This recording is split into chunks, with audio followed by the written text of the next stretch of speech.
වේදනාව දැනෙන්නේ කැම නිසා නෙවෙයි, දත්වල සංවේදීතාවය නිසායි. විසඳුම නව සෙන්සිටිව් එක්ස්පර්ට් by සිග්නල්. තත්පර 30න් වේදනාවට සහනයක්. නැවත මතුවීම වැළැක්වීමට උපකාරී වේ. දත්වල සංවේදීතාවය නිසා ඇතිවන වේදනාව ඔබත් පරාජය කරන්න. නව සෙන්සිටිව් එක්ස්පර්ට් by සිග්නල්.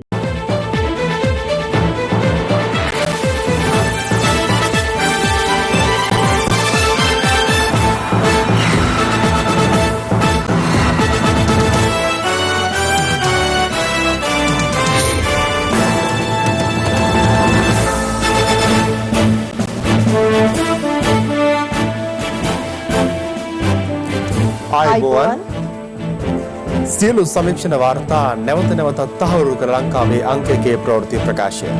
පැත්ත ගියත් ඇත්ත කියන හිරු රාත්‍රියේ 9:55 ප්‍රධාන ප්‍රවෘත්ති ප්‍රකාශය සමගින් මම ධනුෂ්ක සෙනවිරත්න. මම රුවනිකා කුමාරදාස. ප්‍රථම අවධානය දවසේ ප්‍රධාන පුවත් සිරස්තල වෙත.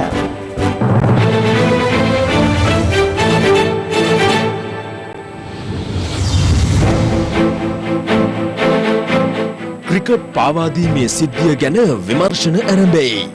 මහින්දානන්දගෙන් කරුණු 24ක වාර්තාවක්.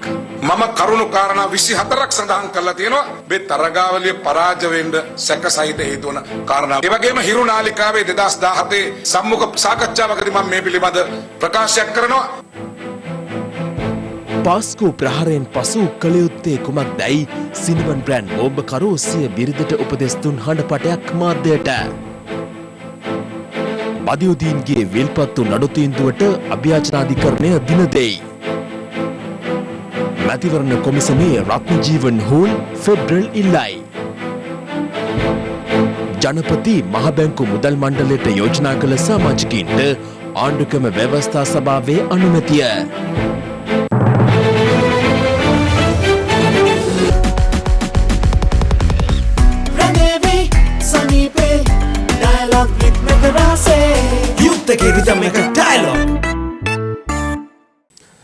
දෙදහස් 11 ලෝක කුසලාන එක්දින ක්‍රිකට් තරගාවලියේ අවසන් මහා තරගයේදී තරග පාවාදීම සම්බන්ධයෙන් එවක ක්‍රීඩා අමාත්‍ය මහින්දානන්ද අලුත්ගමගේ මහතා සිදු කළ ප්‍රකාශයට අදාළව කරුණු 24කින් යුත් පිටු 6කින් සමන්විත වාර්තාවක් ඒ මහතා විසින් අද විශේෂ පොලිස් විමර්ශන කණ්ඩායමක් වෙත ලබා දුන්නා. ඒ අදාළ සිද්ධිය සම්බන්ධයෙන් ප්‍රකාශයක් ලබා ගැනීම සඳහා හිටපු ක්‍රීඩා අමාත්‍යවරයාගේ නාවලපිටිය කාර්යාලයට විමර්ශන කණ්ඩායම පැමිණි අවස්ථාවේදී දවසේ පුවත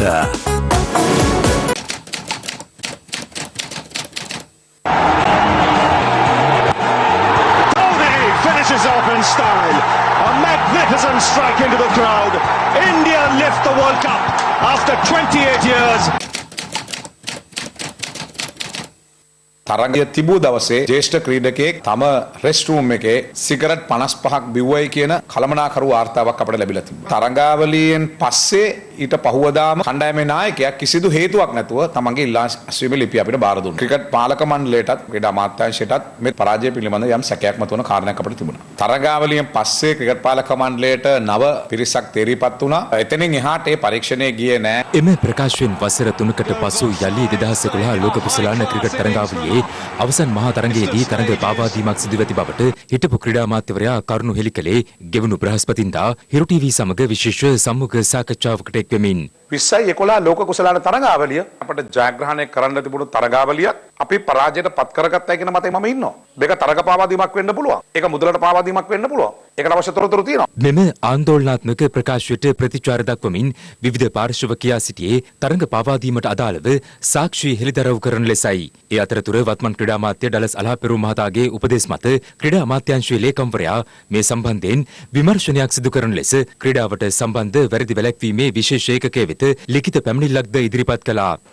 ඒ අනුව අද උදෑසන විශේෂ පොලිස් විමර්ශන කණ්ඩායමක් මහින්දානන්ද අලුත්ගමගේ මහතාගේ නාවලපිටියේ කාර්යාලය වෙත පැමිණියා. පැය 3කට ආසන්න කාලයක් හිටපු ක්‍රීඩා අමාත්‍යවරයාගෙන් 2011 ලෝක කුසලානය සම්බන්ධයෙන් ප්‍රකාශ ලබා ගැනීමෙන් අනතුරුව ඔවුන් පිටව ගියේ මෙලෙසින්. ඉන් අනතුරුව නාවලපිටිය කාර්යාලයේදී හිටපු ක්‍රීඩා අමාත්‍යවරයා ප්‍රවෘත්ති සාකච්ඡාවකට එක්වෙමින් සඳහන් කර සිටියේ 2011 ලෝක කුසලානය සම්බන්ධයෙන් කරුණු 24කින් යුතු පිටු 6කින් සමන්විත වාර්තාවක් මෙහිදී පොලිස් විශේෂ විමර්ශන කණ්ඩායම වෙත තමන් ලබා දුන් බවයි. මට ලැබුණ සහ මා සතුව තිබූ තොරතුරු සියල්ල අද මම පොලිස් විමර්ශන ඒකකයට ලබා දුන්නා. මගේ පැමිණිල්ල අද පිටු 6ක් මේකට අවශ්‍ය කරන ලේඛන 8ක් අද විමර්ශන ඒකකයට ලබා දුන්නා. මේ ප්‍රකාශය මෑත කාලයේ සිද්ධ කිරීමට මූලික හේතුව තමයි මගේ ළඟ තියෙනවා ජාත්‍යන්තර ක්‍රිකට් කවුන්සිලය විසින් හිටපු ක්‍රීඩා අමාත්‍ය හරයන් ප්‍රනාන්දු මහතාට 23 දෙසැම්බර් 2018 එවන ලද ලිපිය මම මේ උත්තර දෙන්න සිද්ධ වෙනවා නැත්නම් මේකේ මම වැරදිකාරයෙක් වෙන නිසා. මම විෂයභාර අමාත්‍යවරයා හැටියට මට මේ ලිපිය මගේ අතට ලැබුණා. මට යම් කනගාටුවක් ඇති වුණා. මෙච්චර නීති අනපනත් සම්මත කරලා මේ සම්බන්ධයෙන් ක්‍රියාමාර්ග ගෙන ඇතිවීම පිළිබඳ 2011 ලෝක කුසලානය සම්බන්ධයෙන් ක්‍රීඩා අමාත්‍යවරයා හැටියට ඔක්තෝබර් මාසයේ 30 වෙනිදා 2011 මේ පිළිබඳ ජාත්‍යන්තර ක්‍රිකට් කවුන්සිලයට මම කරන ලද පැමිණිල්ල මම අද පොලිස් විශේෂ ඒකකයට මම ලබා දුන්නා. මම කරුණු කාරණා 24ක් සඳහන් කරලා තියෙනවා මේ තරගාවලිය පරාජය වෙන්න සැක සහිත හේතු වන කාරණා. ඒ වගේම හිරු නාලිකාවේ 2017 සම්මුඛ සාකච්ඡාවකදී මම මේ පිළිබඳ ප්‍රකාශයක් කරනවා. මම ඒකට අවශ්‍ය CD පටියකුත් මම රහස් පොලිසියට දුන්නා. අපි ඊට පස්සේ කතා නොකරමු. මේ පිළිබඳ මත නොකරමු. කනගාටු වෙනවා. මම ක්‍රීඩකයෝ මේකට සම්බන්ධ නැහැ කියලා පැහැදිලි කරලා තිබෙද්දිත් ඇතම් ක්‍රීඩකයන් මේ පිළිබඳ මත ප්‍රකාශ කරලා තිබ්බා. ඒ නිසා මම ඊටම ගෞරවයෙන් ඉල්ලීමක් කරනවා මේ විමර්ශනය දැන් ආරම්භ කරලා තියෙනවා. හෙට අනිද්දා වෙනකොට කට උත්තර ගන්න අදාළ පාර්ශවයන් ඉන්නේ. ඒ නිසා මේ සියලු පාර්ශවයන් මේකට සහාය බල කරන්න. මේක දේශපාලනය කරන්න එපා. මේ තරගාවලිය සම්බන්ධයෙන් අවශ්‍ය සියලු තොරතුරු ටික මම දීලා තියෙනවා. ආයේ වෙන කිසිම දෙයක් නැහැ. මේ අතර මේ සම්බන්ධයෙන් ක්‍රීඩා අමාත්‍ය ඩලස් අලහපෙරුම මහතාද අද පැවති ප්‍රවෘත්ති සාකච්ඡාවකදී මෙලෙස අදහස් පළ කළා. මට පෞද්ගලිකව එවැනි තරඟ පාවාදීමක් 2011 සිදු වුණා කියලා කිසිදු සාක්ෂියක් නැහැ. දෙක මම ක්‍රීඩා අමාත්‍යාංශයේ ලේකම්තුමාගෙන් සහ ක්‍රිකට් පාලක මණ්ඩලයෙන් ඇහුවා ඔවුන් සන්තකේ එවැනි තොරතුරක් තියෙනවද? එවැනි පරීක්ෂාවක් ආරම්භ කරලා තියෙනවද? ඒ දෙපාර්ශ්වයෙන් මට උත්තර දුන්නේ එවැනි දෙයක් නැහැ කියලා. තුන මම ඇහුවා ජාත්‍යන්තර ක්‍රිකට් කවුන්සිලයෙන් එවැනි යම් පරීක්ෂාවක් ආරම්භ කරලා තියෙනවද කියලා. ඒකත් නැහැ. පූර්ව විශ්වාසයක් තියෙනවා. එමෙ දෙයක් උනේ නැහැ කියලා. නමුත් මේ චෝදනාව බරපතල චෝදනාවක්. තුමා සන්තකේ සමහර තොරතුරු ඇති. ඒක විභාග කරන එක ඇමතිවරයා විදියට අපේ යුතුයකමක් වගකීමක්. ඒ අනුව අපි ස්වාධීනව ඒක පරීක්ෂණය කරන්න කියලා තියෙනවා. අපි බලමු මොකක්ද ඒක වෙන්නේ කියලා. දවසේ පුවත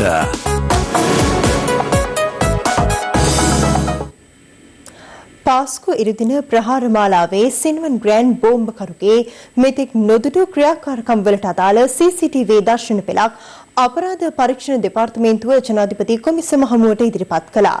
ඒ සින්වන් ග්‍රෑන්ඩ් ප්‍රහාරකයා සම්බන්ධයෙන් විමර්ශන සිදු කෙරෙන අපරාධ පරීක්ෂණ දෙපාර්තමේන්තුවේ ප්‍රධාන පොලිස් පරීක්ෂක වයි.ආර්. රවීන්ද්‍ර මහතා පාස්කු ප්‍රහාරය පිළිබඳ විමර්ශනය කෙරෙන ජනාධිපති කොමිසම හමුවේ සාක්ෂි ලබා දුන් අවස්ථාවේදී මෙම CCTV දර්ශන අනුව ඉකුත් වසරේ අප්‍රේල් 17 වනදා දහවල් 1:23ට පමණ ඉන්ෂාෆ් අහමඩ් හෙවත් සිනමන් බ්‍රෑන්ඩ් බෝම්බකරු කොළඹ සිනමන් බ්‍රෑන්ඩ් හෝටලය වෙත පැමිණෙන්නේ එම හෝටලයේ කාමරයක් වෙන් කරවා ගැනීමටයි. මේ අප්‍රේල් මාස 19 වෙනිදා පස්වරුවේ ඉන්ෂාෆ් අහමඩ් රැගත් සුදු පැහැති ලෑන්ඩ් ක්‍රූසර් ජීප් රථයක් කටුනායක බණ්ඩාරනායක ජාත්‍යන්තර ගුවන්තොටුපළට පැමිණෙන ආකාරය දැක්වෙන CCTV දර්ශන පෙළක්. මේ සම්බන්ධයෙන් සිදු කළ විමසීමේදී ප්‍රහාරයෙන් පසු අත්අඩංගුවටගත් ඉන්ෂාෆ් අහමඩ්ගේ බිරිඳ වන ෆාතිමා ශිෆ්කා සඳහන් කර ඇත්තේ සිය සැමියා ව්‍යාපාර කටයුත්තක් සඳහා සැම්බියා බලා යන බව පැවසූ අතර ඔහු හා ගුවන්තොටුපළට ගිය බවයි. ඉන්ෂාෆ් රැගෙන පැමිණි රථය තුළ ඉන්ෂාෆ් අහමඩ්ගේ බිරිඳ දරුවන් සිය දෙනා බිරිඳගේ පියාගේ රියදුරා සිට ඇති අතර ඉන්ෂාෆ් අහමඩ් ගුවන්තොටුපළට බැහැර කිරීමෙන් පසු පිරිස මන්නාරම් බලා පිටත්ව ගොස් තිබුණා. එම පිරිස පිටත්ව ගිය පසු ගුවන්තොටුපළ පර්යන්තයෙන් යලි පිටතට පැමිණෙන සිනමන් බ්‍රෑන්ඩ් ප්‍රහාරකයා යලි රථයක නැග පැමිණ ඇත්තේ දෙමටගොඩ මහවිල උද්‍යානයේ පිහිටි ඊබ්‍රහීම් නිවස වෙතයි.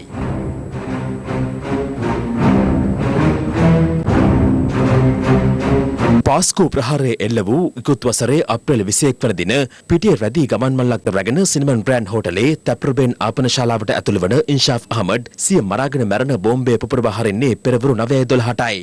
අපරාධ පරීක්ෂණ දෙපාර්තමේන්තුවේ ප්‍රධාන පොලිස් පරීක්ෂක වයි.ආර්. රවීන්ද්‍ර මහතා වැඩිදුරටත් සඳහන් කළේ සිනමන් බ්‍රෑන්ඩ් ප්‍රහාරක ඉන්ෂාෆ් අහමඩ්ගේ බිරිඳ ෆාතිමා ශිෆ්කා ප්‍රහාරයෙන් පසු අප්‍රේල් 25 වන දින අත්අඩංගුවටගත් බවත් ඇය සන්තකයේ තිබූ පෙන්ඩ්‍රයිව් දෙකක් තුළ තිබී ඉන්ෂාෆ් අහමඩ්ගේ හඬපට දෙකක් හමු වූ බවයි. ප්‍රථමයෙන් ඉංග්‍රීසි වොයිස් ටු ෆැමිලි නම් විනාඩි 35යි තත්පර 16ක පළමු හඬපටේ අන්තර්ගතය කොමිසමට ඉදිරිපත් කෙරුණා. උපුටා ගැනීම අල්ලාගේ නාමයෙන් ජිහාද් සිදු කරන ලෙසට අල්ලා නියෝග කර තිබෙනවා. මාහට ඒ පිළිබඳව ඉගෙනීමට ලැබීම වාසනාවක් ලෙස සිතනවා. මා අවසන් අවුරුදු 1.5ක පමණ සිට මෙම ඉගෙනුම කළා. දැන් මාහට කාලය එළඹ තිබෙනවා. මා ඉගෙනගත් දෙය සිදු නොකරනවා නම් එය මා අල්ලාට ද්‍රෝහී වීමක් වෙනවා. ඉදිරියට පැමිණෙන කාලය මගේ පවුලේ අයට පමණක් නොව සියලු මුස්ලිම් ජනයා හට අපහසු කාලයක් වෙනවා. නමුත් මෙය අල්ලාගේ නියමය. අල්ලා දෙවියන්ගේ නාමයෙන් මා ඔහුගේ අවසරය පරිදි මා ස්වර්ගස්ථ වුවහොත් මාගේ දියණියව නිසි පරිදි ලොකු කිරීම සිදු කරන ලෙසට අයද සිටිනවා. උපුටා ගැනීම අවසන්. Instruction to my wife නැමැති විනාඩි 18යි තත්පර 34ක දෙවන හඬපටේ අන්තර්ගතයේද සාක්ෂිකරු කොමිසමට ඉදිරිපත් කළා. උපුටා ගැනීම. මෙම පෙන්ඩ්‍රයිව් එක තුල ඇති දේවල් කිසිවෙක් අතරපත් නොකරන්න. ඊටමත් රහසිගත ලෙස එය තබා ගන්න. මේ මුස්ලිම් නොවන අයගේ අතටපත් නොකරන්න. එසේ කළහොත් අපට හා දේපළවලට විරුද්ධ සාක්ෂියක් ලෙස ඔවුන් මේ භාවිත කරાવી. ලෑන්ඩ් ක්‍රූෂර් රථය මුස්ලිම් නොවන සිංහල හෝ දෙමළ අයෙකුට විකුණන ලෙසට මම ඔබට යෝජනා කරනවා. මිලියන 1-2ක් පාඩු ලබා හෝ එය විකුණා දමන්න. මෙම රථය මා භාවිත කළ නිසා යම් විටක CCTV දර්ශන මගින් විමර්ශන කිරීමට හැකියි. පසුව ඔබට වෙන රථයක් මිලදී ගත හැකියි. මල්පහරෙහි කිසිදු රහසිගත දෙයක් නොතබන්න. සියල්ල ඉවත් කරන්න. අෂ්කාන්ගේ තුවක්කුව ඉවත් කරන්න. මා විසින් අපි හැමෝටම සඳුදා රාත්‍රියේදී මැලේසියාවට යාමට ටිකට්පත් මිලදී ගත්තා. මටත් එකක් මිලදී ගත්තට මම එන්නේ නැහැ. එකදු සාමාන්‍ය දුරකථන ඇමතුමක්වත් ලබා නොගන්නා තරක් තෝරා ගන්න. දුරකථන යනු ඔත්තු බලන එකක්. එම නිසාවෙන් එය භාවිත කිරීමේදී ඉතාමත් ප්‍රවේශම් විය යුතුයි. CCTV කැමරා හැකිතාක් මඟ හරින්න. උපුටා ගැනීම අවසන්. මෙම සිනමන් ග්‍රෑන්ඩ් ප්‍රහාරකයා මොහොමඩ් ඊබ්‍රහීම් නම් සුප්‍රකට කුළුබඩු ව්‍යාපාරිකයාගේ පුත්‍රයෙකු බවත් ඔහු ක්ලෝසෙස් නම් ආයතනයක් කරහා තඹ වයර් නිෂ්පාදනය කර ඉන්දියාවට අපනයනය කිරීමේ ව්‍යාපාරයක් පවත්වාගෙන ගොස් ඇති බවත් ඊයේ කොමිසම හමුවේ ප්‍රකාශ කෙරුණා. හිටපු අමාත්‍ය රිෂාඩ් බදියුදීන් මහතා යටතේ කාර්මික සංවර්ධන මණ්ඩලයේ පැවති සමයේ මෙම ආයතනය ලියාපදිංචි කර ඇති බවද අපනයන කටයුතු සම්බන්ධයෙන් ගැටලුකාරී තත්ත්වයක් උද්ගත වූ අවස්ථාවක මෙම බෝම්බකරු හිටපු අමාත්‍ය රිෂාඩ් බදියුදීන් මහතා හමු වී එම ගැටලුව निराකරණය කරගෙන ඇති බවද අපරාධ පරීක්ෂණ දෙපාර්තමේන්තුවේ නිලධාරියා වැඩිදුරටත් කොමිසම හමුවේ අනාවරණ කළා. ඔහු අනාවරණ කළේ කාර්මික සංවර්ධන මණ්ඩලය මගින් අබලි ද්‍රව්‍ය නිකුත් කිරීමේ සීමාකම් පවතින විටදී පවා අනිකුත් ආයතන සඳහා 0.5% අබලි ද්‍රව්‍ය නිකුත් කරමින් මෙම ආයතනයට පමණක් 2017 වර්ෂයේදී 17% ප්‍රමාණයක් හා 2018 වර්ෂයේදී 35% ප්‍රමාණයක් නිකුත් කර ඇති බවයි. සිනමන් ග්‍රෑන්ඩ් හෝටලයේ බෝම්බ ප්‍රහාරකයා වන ඉන්ෂාෆ් අහමඩ් තඹ ව්‍යාපාරයෙන් ඉපිවූ රුපියල් කෝටි 4.5ක මුදලක් ජාතික තව්හීද් ජමාත් සංවිධානයේ ක්‍රියාකාරකම් සඳහා යොදවා ඇති බවද සාක්ෂිකරු ජනාධිපති කොමිසම හමුවේ අනාවරණ කළා. විල්පත්තුව රක්ෂිත වනාන්තරයට පරිවාර වනාන්තර කලාපයේ හෙලිකොට අනවසර ඉදිකිරීම සිදු කිරීමට එරෙහිව හිටපු අමාත්‍ය රිෂාඩ් බදියුදීන් ඇතුළු පිරිසකට එරෙහිව ගොනු කර ඇති රීඩ් පෙත්සමට අදාළ තීන්දුව ජූලි මාස 31 වෙනිදා ප්‍රකාශයට පත් කරන බව අභියාචනාධිකරණය අද නිවේදනය කළා. විල්පත්තුවට වනාන්තර විනාශය පිළිබඳව රට තුළ විශාල ආందోලනයක් ඇති වුණේ හිරු CIA හරහා ඒ පිළිබඳව දිගින් දිගටම හෙළිකිරීමත් සමගයි. විල්පත්තුව අවට සිදු කර තිබූ මහා වන විනාශය පිළිබඳ 2015 වසරේ අප්‍රේල් මාස මැද භාගයේ සිට අවස්ථා ගණනාවකදීම හිරු CIA හරහා අප හෙළි කළා.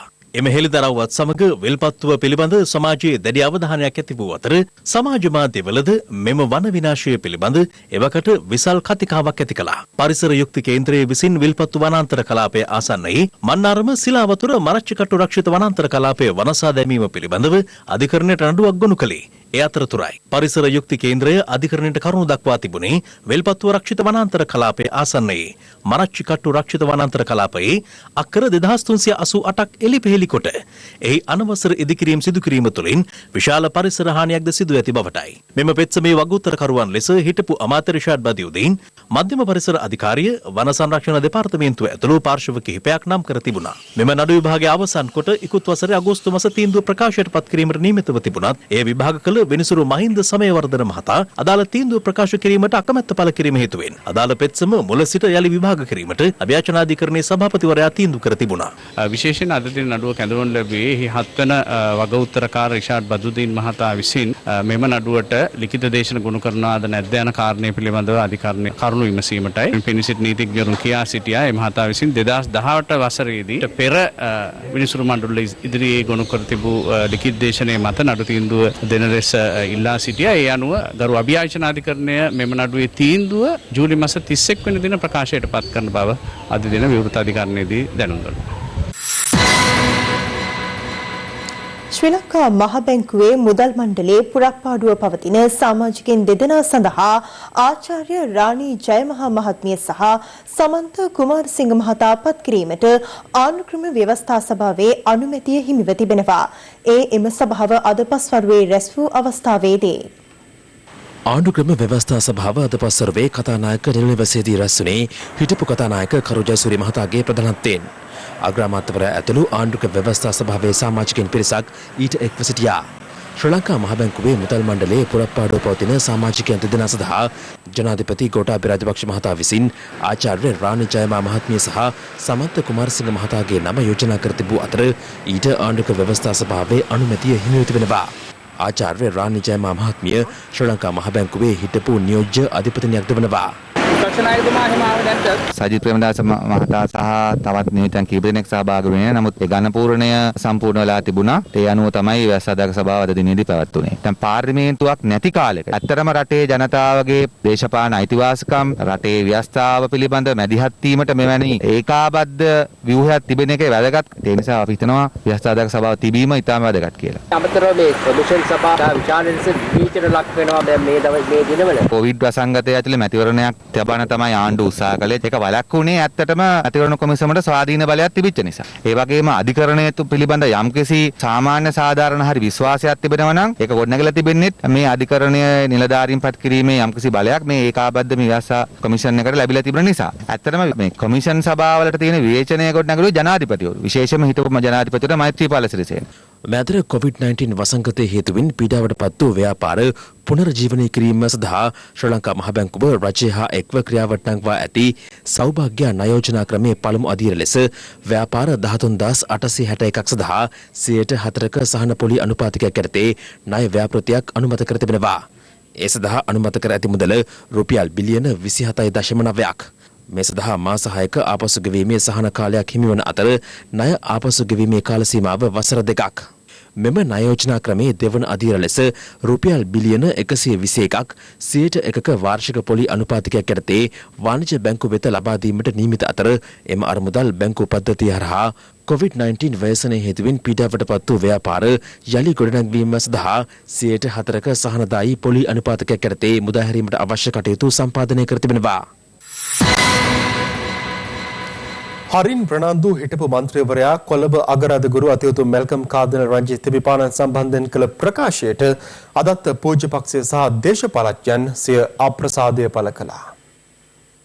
කාදනල්තුමා තුළ දේශපාලන පරමාර්ථ කිසිවක් නැහැ. එතුමා මුල් කරගෙන දේශපාලන වේදිකාවේ චෝදනාත්මක ප්‍රකාශ ඉදිරිපත් කිරීම දැඩි පිළිකුලෙන් යුතුව හෙලා දැකිය යුතු කාරණයක් වනවා. යම් පිරිසක් මේ රටේ මහා සංඝරත්නයට අවමන් කරනවා. තව පිරිසක් කාඩිනල්තුමාට අවමන් කරනවා. ඉතින් මේ වගේ දේශපාලඥයන් තවදුරටත් මේ රටේ දේශපාලන ශාස්ත්‍රයේ නියැලීම රටක් හැටියට අපි අතිශය කනගාටුවට පත්විය යුතුයි. ගරු කාදිනල්තුමාට කරපු අපහාසය අපි දැඩි ලෙස හෙලා දකිනවා. තව හේතුවක් තියෙනවා මෙවැනි ප්‍රකාශ කරන්න. පාස්කු ප්‍රහාරයෙන් පසුව සිංහල කතෝලිකයොත් සිංහල බෞද්ධයොත් බහුතරයක් එකට තේරුම් අරන් අත්වැල් බැඳගත්තා. මේක දරාගෙන බැරි කමකුත් තියෙනවා ඇතැම් දේශපාලන කොටස් වලට. මුළු රටම ලේවිලක් බවට පත් වෙන්නට තිබුණ අවස්ථාවක සාමය හරහා ඇති වෙන්නට ගිය විනාශයක් උන්වහන්සේ වළක්වනවා. විශේෂයෙන් මුස්ලිම් ප්‍රජාව උන්වහන්සේට ණයගැති. මේ අවස්ථාවේදී අපේ රට ජාතිය සමාජය වෙනුවෙන් විශාල මෙහෙවරක් කරපු ඒ රංජිත් මැල්කම් කාඩිනල් පියතුමාණන්ට ඒ හරින් ප්‍රකාශය හරහා ඇතිවෙච්ච දුක වෙනුවෙන් අපගේ ශෝකය ප්‍රකාශ කරනවා. තමන්ගේ කතෝලික ජනතාවට බෝම්බ ගැහුවාම ඒ නායකයෝ ඒවට විරුද්ධව කතා කරනවා හැරෙන්න වෙන කරන්න දෙයක් නැහැ. ඒ ආණ්ඩුව කරපු දෙයක් නැහැ ඒ කතෝලික ජනතාව වෙනුවෙන්. ඒ නිසා මම හිතන්නේ මේක අපි හෙලා දකිනවා. එතුමා ප්‍රකාශ කරේ එවලේ පාස්තු බෝම්බ එක ඇතුළේ ප්‍රතිවිපාකෙන් ඒකෙන් ඡන්ද පෙරදෙනවා නම් එහෙනම් අපි කියමුකෝ කතෝලික ඡන්ද ඔක්කොම ලක්ෂ 10ම හම්බුණා කියලා. එහෙනම් අපි ලක්ෂ 15න් පෙරදුනේ කොහමද? කො අපේ සිංහල බෞද්ධ ඡන්ද, කො අපේ තරුණ ඡන්ද, කොම මධ්‍ය පන්තික ඡන්ද, කො ව්‍යාපාරිකයෝ සෛනිකයෝ මේ ඔක්කොම එක්කනේද ලක්ෂ 15,000ක් ඇති උනේ. ඉතින් මොකද්ද මේ කියන කතා? කකුල් දෙකෙන් සටන් කරලා ඒකට උත්තර දෙන්න. මේ බේබැද්දා වගේ ලයිට් කණුවක් අල්ලන්න එපා නැගිටින්න ඒ සම්බන්ධයෙන්. බෞද්ධ ආගම මේ රටේ මූලික ආගම නොවේ කියන එක පිස්සෙක් දෙන්නෙක් වගේ වෙන්න ඇති ඉන්නේ කියලා තමයි රටේ ඡන්දදායකයා හිතන් හිටියේ. දැන් බලන් ගියාම එක්සත් ජාතික පක්ෂයේ සමගි ජන බලවේගයේ මේ දෙකේම ඉන්නේ ඔළුව නරක් වෙච්ච අය. ඒක තමයි මේ ආගමික නායකයින්ට මේ ගරහන එකෙන් අපිට පේන්නේ. පාස්කිරිදා ප්‍රහාරය සම්බන්ධයෙන් සත්‍ය ප්‍රකාශය කාදින් හිම්පානා විසින් සිදු කිරීම වැළැක්වීමේ අරමුණින් එම් ප්‍රකාශ වළංගුභාවයෙන් තොර කිරීමට දරන උත්සාහයත් සඳහා තමයි මේ කටයුතු සිදු කරන්නේ. වශයෙන්ම සිටිය වුණාට පස්සේ හැම වෙලාවෙම උත්සාහ කිරුවේ කිසිම ආගමික ඝට්ටනයක් ඇති නොවන විදිහට තමයි කටයුතු. ඒවුම් කරපු කාඩිනල් උන්වහන්සේට දෝෂාරෝපණය කරන එකත් මට අනුමත කරන්න බෑ. මම හිතනවා කාඩිනල් උන්වහන්සේට කරපු අපහාසය සජිත් ප්‍රේමදාස මැතිතුමා සමාව ඉල්ලලා හරියන්නේ නැහැ නේ. ඒකට සමාව ඉල්ලන්න ඕනේ කරපු ප්‍රකාශය කරපු එක කියලා. නමුත් ඊයේ එතුමා ඒ ප්‍රකාශයේ සහතික කරනවා ඉල්ලාස් කරගන්නේ නැහැ කියලා. ඊටාම වැදගත් බුද්ධිමත් ඒ වගේම රටට ජාතියට ආදරය කරන මිනිස්සුන්ගේ ජාතික ලැයිස්තුව ඉදිරිපත් කරා. මේ ඉදිරිපත් කරලා තියෙන්නේ ආගමක් දහමක් දන්නේ නැති. රටේ ආගමික නායකුට කතා කරන්න බැරි නන්නත්තාරයෙක් නෙමෙයි ඉදිරිපත් කරලා තියෙන්නේ. හරින් ප්‍රනාන්දු මහත්තයා ඉන්නේ ජාතික ලැයිස්තුවේ. කවුද ගම්පහෙන් ඉල්ලන්නේ මොකද්ද ව්‍යාජ කියලා කියන වීඩියෝ පටයක් එළියුණයි කියලා කිව්වේ මේ කාවින්ද මහත්තයා ඉල්ලන්නේ ඡන්දේ. හරින් ප්‍රනාන්දු මහත්තයාට ඕන වෙලා තියෙනවා කාවින්දව පරද්දන්න. කාවින්දව පරද්දන්න නම් කතෝලික ජන ප්‍රජාව ජාතික සමගි මොකද්ද බලවේගයට ඡන්ද නොදෙන තත්ත්වයක් ඇති කරන්න ඕන. මම කියන්නේ හරින් ප්‍රනාන්දුට මේ තාත්තා හිටියනම් කියයි. අර එදා පල්ලි යන්න එපා කිව්වා වගේ පුතේ ඔය වගේ ගොන් කතා නම් කියන්න එපා. කාඩිනල්තුමා විවේචනය කරලා කතෝලික පැතිමතෙක් හැටියට ජීවත් වෙන්න ඔබට පුළුවන් කමක් නැහැ කියලා. හමුදා නිලධාරීන් ඝාතනය කිරීම සඳහා LTTට ආයුධ සැපූ පුද්ගලින්ගේ දරුවන් කරුණා අම්මාන් සිදු කළ ප්‍රකාශය මගින් දේශපාලන වාසි ලබා ගැනීමට උත්සාහ කරන බව අග්‍රාමාත්‍ය මහින්ද රාජපක්ෂ මහතා පවසනවා. අග්‍රාමාත්‍යවරයා මේ බව ප්‍රකාශ කළේ කුලියාපිටිය ප්‍රදේශයේ පැවති ජන හමුවක් අමතමින්.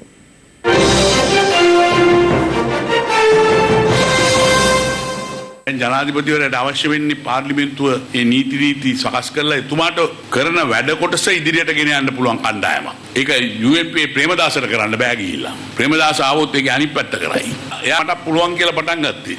හැබැයි අන්තිමට යොරුනේ තරඟ කරලා. අද එක්සත් ජාතික පක්ෂ දෙකට කැඩිලා. ඕනෑම දේශපාලන පක්ෂයක් වේවා ඕනෑම දෙයක් කැඩුනොත් ආයිත් ඒකේ රිපෙයාර් කිල්ලක් නැහැ. ඒක ප්‍රේමදාස මහත්තයත් එක්ක රිපෙයාර් කරන්නත් බෑ. එයා ගැන දන්න කට්ටිය. එතුමා ඉස්සෙල්ලා අපේ පැත්තෙන් ඉල්ලුවේ පළවෙනි පාර ගත්ත වැඩි ඡන්ද සංඛ්‍යාව දෙවෙනි පාර අඩු වුණා. තුන්වෙනි පාර ඊට අඩු වුණා. හතරවෙනි පාර වෙනකොට පැරදුනා. ඊට පස්සේ අතහැරලා දාලා කොළඹට ආවා. ඉතින් එහෙම දේශපාලන නායකයෝ තමයි ඒ අය. පරාජයේදී හරියාකාර මුණ දෙන්න පුළුවන් කමක් නැතුව හැංගිලා හිටියා. මම ඉතින් අපේ ජනාධිපතිතුමාට කතා කරලා කියලා තිබුණා අඬ. එතුමා ගල්වා අඬන්න නැතුව ගිහලා තරඟ කරනවා ඉතින් කියලා.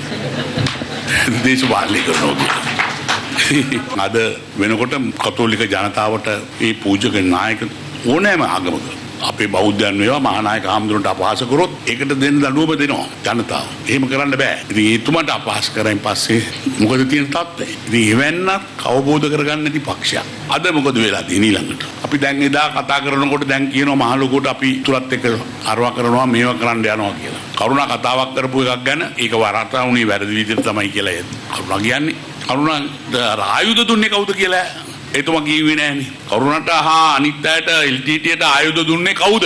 තමුන්වහන්සේලාට මතකද? සජිත් මහත්තයාගේ තාත්තා වෙන කාරුවක් නෙවෙයි. ආයුධ දුන්නේ කාරු මරන්නද? සිංහල ජනතාව මරන්න. හමුදාවට වෙඩි තියන්න. නැත්නම් වෙන කාට වෙඩි තියන්නද? මේ විදියට හමුදාවට වෙඩි තියන්න ආයුධ දුන්නු උදවියගේ දරුවෝ තමයි දැන් කෑ ගහන්නේ බොරුවට කරුණම්මා කියේ. දේශපාලනයෙන් ඈත් වුණ තරුණයන් යලි දේශපාලනයට එක් කර ගැනීම එක්සත් ජාතික පක්ෂයේ ප්‍රධාන යුතුයකම ලෙස සලකන බව පක්ෂ නායක රනිල් වික්‍රමසිංහ මහතා පවසනවා. ඔහු මේ අදහස් පළ කළේ අද යෝන් පාර්ලිමේන්තු නියෝජිතයන් සමග සිරිකොත පක්ෂ මූලස්ථානයේ පැවති සාකච්ඡාවකදී. එදා මතයක් තිබුණා 225ම දියවන්නාවට දාන්න කියලා. අපි ඒ ගැන හොයලා බැලුවා. තරුණයන්ට අලුත් මූණු වුණා වුණා. පරණ දේශපාලනයේ ක්‍රියාකලාප එපා වුණා. ඒ නිසා එක්සත් ජාතික පක්ෂයේ ලයිස්තුවේ බහුතරයක් අලුත් අපේක්ෂකයන් ඉන්නේ. දේශපාලනයෙන් ඈත් වෙන තරුණයන් ඇතුළු කර ගැනීම අපේ ප්‍රධාන යුතුයකම. අපි ඇත්ත වශයෙන්ම විකල්ප ඉදිරිපත් කරේ නැහැ කියලා තරුණයෝ හිතුවා. ඒක ඇත්තක් තියෙනවා. ඒකේ ප්‍රතිඵලයක් තමයි මේ ජනාධිපතිවරණයේදී දේශපාලනයෙන් පිට පුද්ගලෙක්ව ජනාධිපති කරේ. මේක ගැන අපි හිතන්න ඕනේ. මම ලෑස්තුනේ පියවර ගන්න. මට ප්‍රශ්න තිබුණා. අපි විනය පියවර ගත්තා. ඒ විරුද්ධව හිටපු ඒ മന്ത്രിවරුන්ට අපි පළමුවෙන්ම අපේ ප්‍රතිපත්තිය අපි ඉදිරිපත් කරනවා. පොහොට්ටුව ගැන අපි කතා කරන්නේ නැහැ. අපිට ආණ්ඩු බලය වුමනා. ඒ නිසා විකල්ප ඉදිරිපත් කරනවා. ඒ විකල්පය දිහා බලන්න. ඒව ගැන සාකච්ඡා කරන්න. ඒ නිසා ඔබ ඉදිරියට එන්න. පසුපෙළේ ඉන්න එපා. ඒ වගකීම් අපි බාර දෙනවා. ඒ වගකීම් බාර දෙන්න ඡන්ද කර නෙමෙයි. පක්ෂයත් සම්පූර්ණයෙන්ම අලුතෙන් හදන්න. මොකද රටේ අලුත් වෙන්න පුළුවන් එකම පක්ෂේ එක්සත් ජාතික පක්ෂයයි. එළඹෙන මහමැතිවරණයෙන් තමන් ජයග්‍රහණය කිරීමෙන් පසු ජනතා ගැටලු විසඳීම සඳහා අග්‍රාමාත්‍ය ජංගම සේවයක් ආරම්භ කරන බව සමගි ජනබලවේගයේ නායක සජිත් ප්‍රේමදාස මහතා පවසනවා. ඔහු මේ බව සඳහන් කළේ කොටහේන ප්‍රදේශයේ පැවති ජනහමුවකට එක්වෙමින්. සමගි ජනබලවේගයේ නායක සජිත් ප්‍රේමදාස මහතා එක්වූ ජනහමු කිහිපයක් මෝදිර සහ කොටහේන යන ප්‍රදේශවලදී ඊයේ පැවැත්වුණා. ලැජ්ජයි කියන්න ජාතික පාසලකුත් නැහැලු. තුරුකොළඹ ආසනයේ හිතා ගන්න අමාරුයි මේ ප්‍රදේශයෙන් බිහිවුණු බලවතුන් මොනවද කරේ කියලා. අපි දිනපු හැටියේ උතුරුකොළඹ ආසනයට එකක් නෙවෙයි ජාතික පාසල් දෙකක්ම ලබා දෙනවායි කියලා මේ අවස්ථාවේ කියනවා. උතුරුකොළඹ මැතිවරණ කොට්ටාසේ තියෙනවා පළාත් පාලන කොට්ටාස 9ක්, ග්‍රාම සේවා වසම් 10ක්, ඡන්ද පොළ මධ්‍යස්ථාන 62ක්. අපි ජයග්‍රහණය කරලා මාසයක් ඇතුළත මුළු ආසනයේම මගේ පියාණන්ගේ කාලේ තිබුණා වගේ ජංගම සේවයක් ආරම්භ කරලා අග්‍රාමාත්‍ය ජංගම සේවය මෙතෙක්කල් උතුරු කොළඹට ඉට්ටු නොවුණු යුතුයකම ඉෂ්ට කරන්නට ප්‍රේමදාසගේ පුතා එනවායි කියලා මේ අවස්ථාවේ කියන්න කැමතියි. තමුන්නාන්සලා අපිව මේ රටේ ඉහළම පුටු වලට යවනකොට අනිවාර්යෙන්ම දිනපු හැටියේ පොළොවට පය ගහලා තමුන්නාන්සලා අතරටම ඇවිල්ලා ජනතා ප්‍රශ්න ටික අපි විසඳනවායි කියන එක මේ අවස්ථාවේ කියන්න කැමතියි.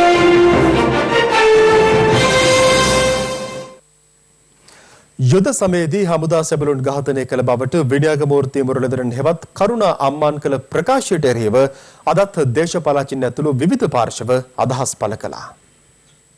මෙවැනි ප්‍රකාශ අද මේ රටේ ඇති වෙලා තිබෙන කිසියම් සමගියකට සංහිඳියාවකට විශාල බාධාවක් වෙනවා. ඒ නිසා දේශපාලන වශයෙන් කල්පනා නොකර ඔහුට තවදුරටත් එවැනි ප්‍රකාශ කිරීම වැළැක්වීම සඳහා කිසියම් පරීක්ෂණයක් පවත්වලා නීතියට අනුව ඔහුට දඬුවම් ලබා දිය යුතුයි. අද පළවෙනි වතාවට එයා පිළියරන් තියනවා නම් එයාගේ අතින් මේ තරම් සොල්දාදු ප්‍රමාණයක් ඝාතනය කෙරුවා මරලා දැම්ම කියලා රජයක් හැටියට ගත යුතු තීන්දුව ගන්න තිබුණේ දැනට දවස් 3කට ඉස්සෙල්ලයි. අද වෙනතුරු අරන් නැති පිළිබඳව අපි ලැජ්ජා වෙනවා. අපි කියන්නේ ඒක තාම වැරදි ප්‍රකාශයක්. ඒකට නීතිය මගින් කරන්න පුළුවන් කටයුත්තක් තිබුණා. ඒ හැම කටයුත්තක්ම කරලා ඒ ගැන විභාගයක් කළා. ඒකට පිළියම් ගන්න ඕනේ. හැබැයි ඒකදී අපි කනගාටුවටපත් වෙනවා. ඒ සිද්ධිය ඇතුනේ ප්‍රේමදාස ජනාධිපතිතුමා සාම සාකච්ඡාවක් කළා. බැරක් වල ඉඳලා එයාට යටත් වෙන්න කියලා මෙහි කොළමින් කිව්වා. නැත්තම් ඒ බටෝ සටන් කළායි මියන්නේ. රණවිරුවන්න සමරන දිනේදී මේ මැරිච්ච වීරෝදාර දරුවන්ගේ අම්මලා ඇවිල්ලා අර පාර්ලිමේන්තුව ළඟ තියෙන රණවිරු ස්මාරකය ළඟ කඳුළු හලනකොට කොහොමද ඒ කරුණම්මාන් කියපු 3,4000න් 2000ක්වත් එතන ඉන්නවා. ජාතියක් වශයෙන් අපිට නම් දුකයි. ඒ දේශපාලන වශයෙන් ඔහු ආරක්ෂා කරන්න යම්කිසි රැකවරණයක් දෙන්න ඒක කැතයි කියන එක තමයි අපිට කියන්න තියෙන්නේ. මම දන්නේ ඔහු සිහිබුද්ධියෙන් කරපු කතාවක් නොවේ කියලා පස්සේ හිතිලා දැන් ඒ ගැන පසුතැවෙනවද කියලා. කොහොම නමුත් ඔහු ඒ රහස් පොලිසිය කැඳවීමට යා යුතුයි. ඒක මගහරින්න කිසිම අයිතියක් නැහැ. මගහරින්න ඉඩ දිය යුතුත් නැහැ. එහෙමනම් රහස් පොලිසිය අධිකරණ නියෝගය නීතිපති උපදෙස් අරන් ඔහු අත්අඩංගුවට ගෙන ඒ අවශ්‍ය මේ පරීක්ෂණ කළ යුතුයි. ඇල්කොහොල් අඩංගු හෑන්ඩ් සැනිටයිසර් භාවිත කරන්න. ලෙඩ රෝග ඇති කරන විෂ බීජවලට එරෙහිව සටන් කරන්න. හඳුන්වා දීමේ මිල රුපියල් 350යි. දෙමළ ජනතාවට අවශ්‍ය වන්නේ ෆෙඩරල් පාලනයක් බව මැතිවරණ කොමිෂන් සභාවේ සමාජික මහාචාර්ය රත්නජීවන් හුල් මහතා පවසනවා. ඔහු මේ බව සඳහන් කළේ හිරුමාදිජාලයේ සහෝදර නාලිකාවක් වන සූර්යන් FM හි විලුදුගල් වැඩසටහන සමග එක්වෙමින්. தமிழ் மக்களுக்கு எவ்வாறான ஒரு அரசியல் தீர்வு கிடைக்க வேண்டும் என்பது உங்கள் நிலைப்பாடாக இருக்கிறது? என்னுடைய நிலைப்பாடு ஃபெடரலிசம் தான் எங்களுக்கு தேவையானது. இரண்டாவது தனி நாட்டுக்கும் அந்த ஒற்றை ஆட்சிக்கும் இடைப்பட்ட ஒரு இது ரெண்டு பேருக்கும் சிங்களாக்களுக்கும் நல்லது, எங்களுக்கும் நல்லது. அது எனக்கு சொல்றதுல ஒரு வெக்கமும் இல்லை. நான் சின்னன்ல இருந்து அதான் சொல்லி கொண்டிருக்கிறேன். COVID-19 ආසාදිතයන් හඳුනා ගැනීම සඳහා මෙරට තුළ මේ දක්වා සිදු කළ PCR පරීක්ෂණ සංඛ්‍යාව ලක්ෂය ඉක්මවා ඇතැයි සෞඛ්‍ය අමාත්‍ය පවිත්‍රා වන්‍යාරච්චි මහත්මිය පවසනවා. ඇය මේ බව සඳහන් කළේ අද මුල්ලේරිය අවරෝහලේදී කළ නව අණුක ජීව විද්‍යා රසායනාගාරය විවෘත කිරීමේ අවස්ථාවට එක්වෙමින්. මේ අතර මෙරට COVID-19 ආසාදිතයන් සංඛ්‍යාව අද 2000 සීමාව ඉක්මවා ගියා. දිනකට PCR පරීක්ෂණ 500ක් පමණ සිදු කළ හැකි මෙම රසායනාගාරය නවීන පහසුකම් වලින් සමන්විතයි. රුපියල් ලක්ෂ 2500ක් පමණ වැය කර ඉදිකළ මෙම විශේෂිත අණුක ජීව විද්‍යා රසායනාගාරයට මූල්‍යාධාර සපය ඇත්තේ ආසියානු සංවර්ධන බැංකුවයි. අපි අද රටක් විදිහට සතුටු වෙනවා PCR පරීක්ෂණ ලක්ෂයක් මේ රටේ කරන්නට අපිට පුළුවන් වෙලා තියෙනවා. මේ අතර තවත් ආසාදිතයන් 10 දෙනෙකු තහවුරු කර ගැනීමත් සමග මෙරටදී හඳුනාගත් සමස්ත කොවිඩ් ආසාදිතයන් සංඛ්‍යාව 2001 දක්වා ඉහළ ගියා. අද දිනේ ආසාදිතයන් 14 දෙනෙකු පූර්ණ සුවය ලබා රෝහල් වලින් පිටව ගිය අතර ඒ අනුව මෙරට සුවය ලැබූ සමස්ත සංඛ්‍යාව 1562ක්. COVID-19 ආසාදනය වූ නාවික හමුදා සමාජිකයින් 988 දෙනෙකු අතුරින් 790 දෙනෙක්ම මේ වන විට පූර්ණ සුවය ලබා රෝහල් වලින් පිටව ගොස් තිබෙනවා. මේ අතර COVID-19 හේතුවෙන් එංගලන්තයේ සිරව සිටි ශ්‍රී ලාංකිකයන් 154 දෙනෙකු අද ශ්‍රී ලංකන් ගුවන් සේවයට අයත් විශේෂ යානයකින් මෙරටට පැමිණියා. මේ අතර මාලදිවයිනේ සිටි ශ්‍රී ලාංකිකයන් 169 දෙනෙකු අද මාත්තල ජාත්‍යන්තර ගුවන්තොටුපළින් මෙරටට පැමිණියා. දැන් මේ වන විට නැවත අපිට විස බීජයක් රටට ඇතුල් වෙන්න ඉඩකඩ තියෙනවා. පිට රටින් අපේ ශ්‍රී ලාංකිකයන් ගෙන්වා ගැනීම සිදු කරනවා. මෙවැනි අවස්ථාවකදී මේ විස බීජය සමාජගත වීම සිදුවහොත් නැවතත් මේ තත්ත්වය කලින් වගේම ඇති වෙන්න පුළුවන්. ලොව සියලු රටවල් COVID-19 වදුරෙන් දරුණු ලෙස පීඩා විඳිද්දී සාමූහික ක්‍රියාවලියක උත්සාහය මත අප ශ්‍රී ලංකාව සාධනීය ජයග්‍රහණයක් ලබාගෙන ඇතත් වෛරසය තවමත් ලෝකෙන් තුරන් වී නොමැති බවයි ජනාධිපතිවරයා පෙන්වා දෙන්නේ. ඒ අනුව නොසැලකිලිමත් ලෙස කටයුතු කළහොත් නැවතත් රෝගය පැතිර යාමේ අවදානමක් පවතින බව ජනාධිපතිවරයා සමාජ මාධ්‍ය වෙත පණිවිඩයක් නිකුත් කරමින් සඳහන් කළා. එබැවින් තවදුරටත් සෞඛ්‍යාංශ සහ රජයේ උපදෙස් මත ආරක්ෂාකාරී පියවර අනුගමනය කරන ලෙසද ජනාධිපති ගෝඨාභය රාජපක්ෂ මහතා සියලු ශ්‍රී ලාංකිකයන්ගෙන් ඉල්ලා සිටිනවා. මේ අතර එංගලන්ත තරඟ සංචාරය හමුවේ පාකිස්තානු ක්‍රීඩකයන් 10 දෙනෙකුට COVID-19 ආසාදනය වී තිබෙනවා. ලොව අංක 1 ටෙනිස් ක්‍රීඩක සර්බියානු ජාතික නොවාක් ජොකෝවිච් සහ ඔහුගේ බිරිඳටද COVID-19 ආසාදනය වී ඇති බව විදේශ මාධ්‍ය වාර්තා කළා. මේ අතර බ්‍රසීලයේ COVID-19 ව්‍යාප්තිය පාලනය රසමත් වූ එරට ජනාධිපති ජයිර් බොල්සනාරෝට ප්‍රසිද්ධ ස්ථානවලදී මුවාවරණ පැළඳීම අනිවාර්ය කරමින් එරට අධිකරණයක් විසින් නියෝගයක් නිකුත් කර තිබෙනවා. COVID-19 වෛරසය සාර්ථකව පාලනය කළ රටක් වූ ඕස්ට්‍රේලියාවෙන් මාසකට අධික කාලයකට පසු COVID-19 ආසාදිත පුද්ගල මරණයක් අද එරට වික්ටෝරියා ප්‍රාන්තයෙන් වාර්තා වුණා. COVID-19 ආසාදනය වූ හෝ ඉන්සුවේ ලැබූ මව්වරුන් වයස අවුරුදු 2කට අඩු දරුවන්ට මව්කිරි ලබා දීම යෝග්‍ය වන බවට ලෝක සෞඛ්‍ය සංවිධානය අද නිර්දේශයක් නිකුත් කළා. ඒ COVID-19 ගෝලීය වසංගතයත් සමග බිරිඳුන්ගේ ප්‍රතිශක්තිකරණයට එල්ල වී ඇති දැඩි බලපෑම සැලකිලිට ගනිමින් මේ වන විට ලෝක පුරා වාර්තා වන COVID-19 ආසාදිතයන් සංඛ්‍යාව 93,73,807ක්.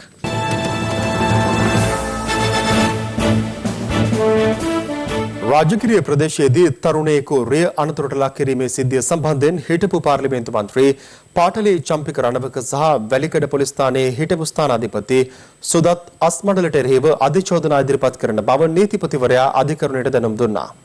ඒ ඊට අදාළ නඩුව අද කැඳ වූ අවස්ථාවේදී 2016 වසරේ පෙබරවාරි මාස 28 වන දින එවක කැබිනට් අමාත්‍යවරයෙකු පාටලි චම්පික රණවකට අයත් ජීප් රථයක යතුරුපැදියකින් ගමන් කළ සම්දීප් සම්පත් නැමැති තරුණයෙකු ගැටී බරපතල තුවාල ලැබුවා. මෙම රිය අනතුරට අදාළව එවක වැලිකඩ පොලිස් ස්ථානයේ හිටපු ස්ථානාධිපති සහකාර පොලිස් අධිකාරී සුදත් අස්මඩල වරෙන්තුගෙන අත්අඩංගුවට ගන්නා ලෙස නීතිපතිවරයා විසින් අපරාධ පරීක්ෂණ දෙපාර්තමේන්තුවට උපදෙස් ලබා දී තිබුණේ නඩුවේ සාක්ෂි වසන් කිරීමේ චෝදනාව මතයි. පසුව ඔහු අපමත මුදා හැරුණා.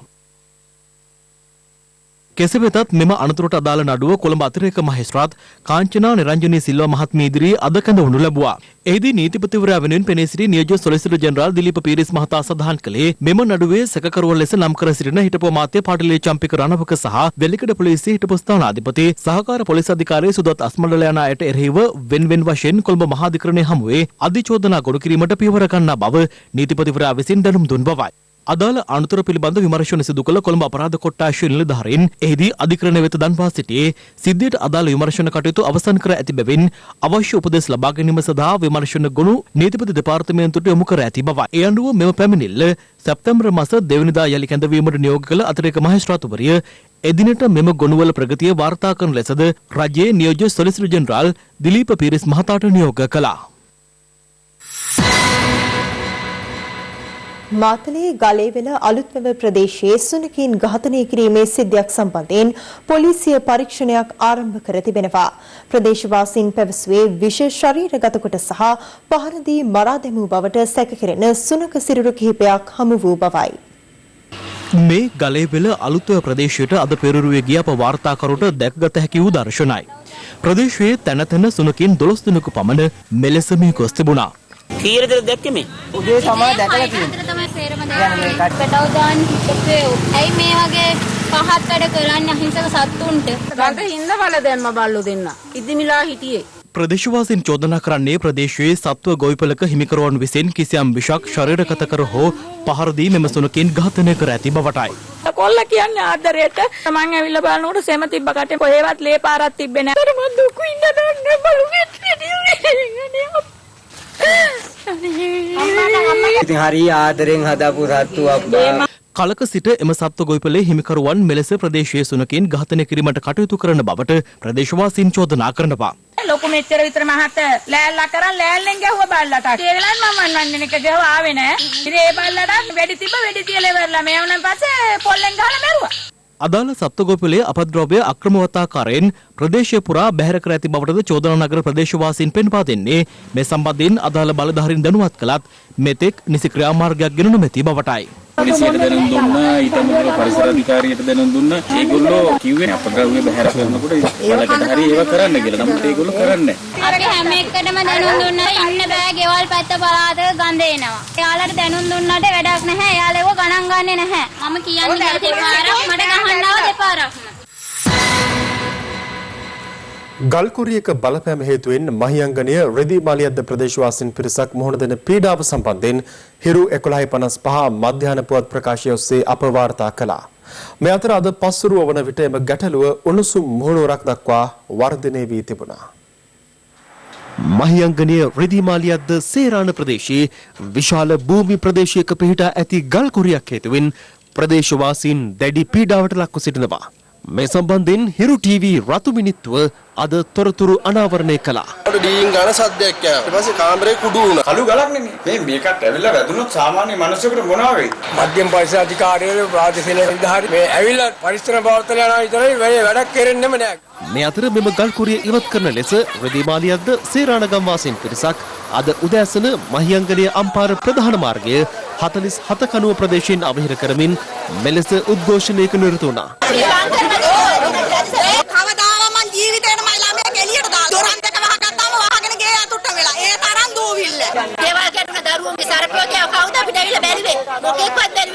උද්ඝෝෂණය අතරතුර කළුගල් ව්‍යාපාරිකයන් සහ කම්කරුවන් පිරිසක් පැමිණීමත් සමග ඇති වූයේ උණුසුම් තත්ත්වයක්.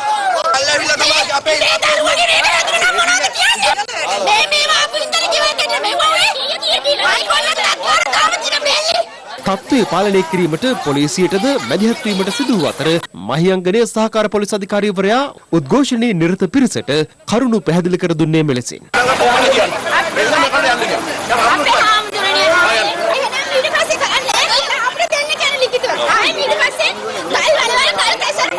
අපේ ෆැමිලි කීපයක් ආවනේ ගෙවල් දොර කඩා වැටුණා කියලා. ඒ නිසා අපි මේක අධිකරණයට වාර්තා කරලා තියෙනවා. දැන් අධිකරණ මැදින් දැන් මේක විමර්ශනය පවත්වනවා. ඒ හින්දා දෙන්න බයක් වෙන්නේ නැහැ මොකෝ. මෙතන මම ඕනම් දෙන්න දාලා දෙන්න මේ වැඩ කරලා බලන්න. ඔවුන් විසිර ගියේ ඒ අනුවයි.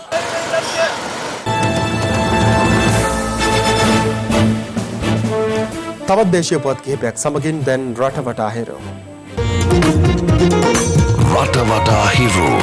MCC ගිවිසුම් යෝජනාවලිය සමාලෝචනය කිරීමේ කමිටුව සකස් කළ අවසන් වාර්තාව අද පස්වරුවේ අග්‍රාමාත්‍ය මහින්ද රාජපක්ෂ මහතා වෙත බහර දී තිබෙනවා. මේ අතර අමාත්‍ය විමල් වීරවංශ මහතා MCC ගිවිසුම සම්බන්ධයෙන් මෙලෙස අදහස් පළ කළා. මේ රටේ ව්‍යවස්ථාදායකයට පවා ඩින් යන අධිකරණයට පවා අත ගහන්න බැරි ලංකාවේ නීතිය අභිබවා යන එවැනි තත්වයක් ඇති වෙන MCC නමින් නෙවෙයි ඕන ප්ලාසා එකක CC නමින් ආවත් එන ගිවිසුමක් තියෙන ආණ්ඩුවක නම් මම නම් දවසක්වත් ගත කරන්නේ නැහැ. ඒක පිළිබඳ කිසි අවිශ්වාසයක් තියාගන්න එපා.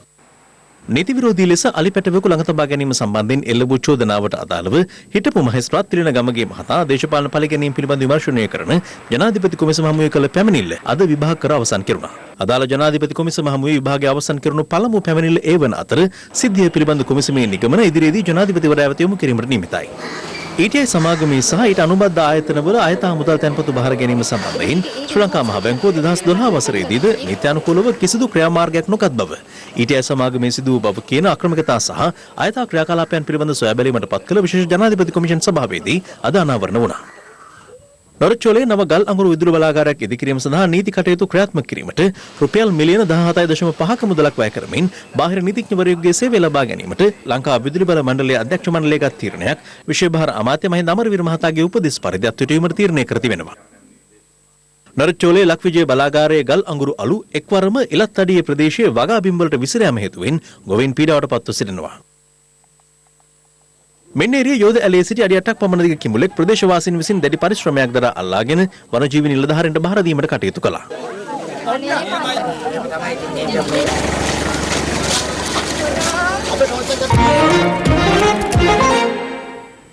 දැන් ලොව වටා හිරු.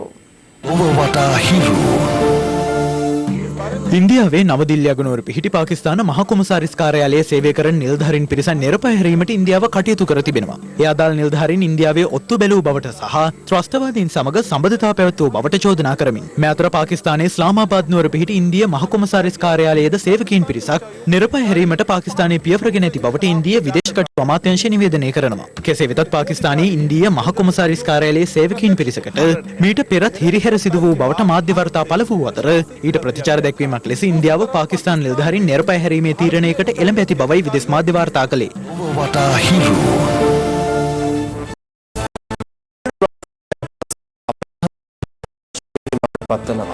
පැත්තනුගත් ඇති දැනගැනීමේ අයිතිය තවදුරටත් තහවුරු කරගන්න තිරේ දිස්වන පරිදි ඔබගේ ජංගම දුරකථන ජාලයට අනුව හිරු SMS ප්‍රවෘත්ති සේවාව සක්‍රිය කරගන්න. මධ්‍යහන පුවත් ප්‍රකාශයත් සමගින් යළිත් හමු යමු. සුබ රාත්‍රියක්.